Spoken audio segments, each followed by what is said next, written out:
حضرت خباب بن الارت رضی اللہ عنہ بھی انہی مبارک ہستیوں میں سے ہیں جنہوں نے امتحان کے لیے اپنے آپ کو پیش کیا تھا اور اللہ کے راستے میں سخت سے سخت تکلیفیں برداشت کی۔ شروع ہی میں 5-6 آدمیوں کے بعد مسلمان ہو گئے تھے، اس لیے بہت زمانے تک تکلیفیں اٹھائی۔ لوہے کی زنجیر پہنا کر ان کو دھوپ میں ڈال دیا جاتا، جس سے گرمی اور تپش کی وجہ سے پسینے پہ پسینے بہتے رہتے تھے۔ اکثر اوقات بالکل سیدھے گرم ریت پر لٹایا جاتا، جس کی وجہ سے کمر کا گوشت تک گل کر گر گیا تھا۔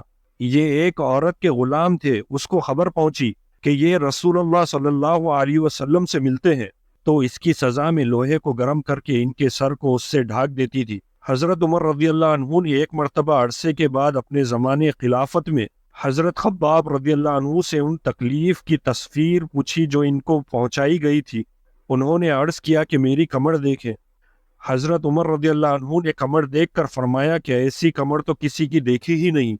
انہوں نے عرض کیا کہ مجھے آگ کے انگاروں پر ڈال کر گھسیٹا گیا، میری کمر کی چربی اور خون سے وہ آگ بجھی۔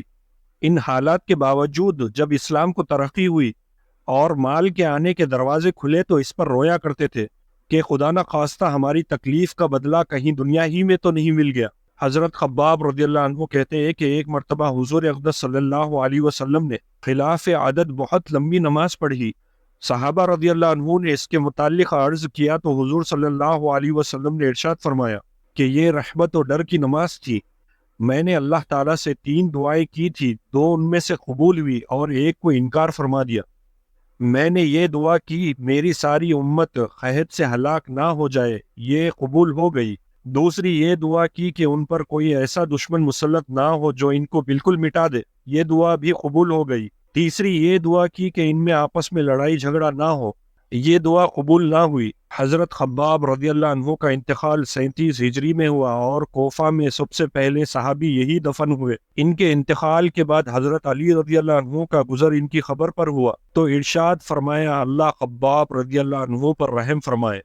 اپنی رحمت سے مسلمان ہوئے اور خوشی سے ہجرت کی اور جہاد میں زندگی گزار دی اور مصیبتیں برداشت کی۔ مبارک ہے وہ شخص جو قیامت کو یاد رکھے اور حساب کتاب کی تیاری کرے اور گزارے کے قابل مال پر صبر کر لے اور اپنے مولا کو راضی کر لے۔ حقیقت میں مولا کو راضی کر لینا انہی لوگوں کا حصہ تھا کہ ان کی زندگی کا ہر کام مولا ہی کی رضا کے واسطے تھا۔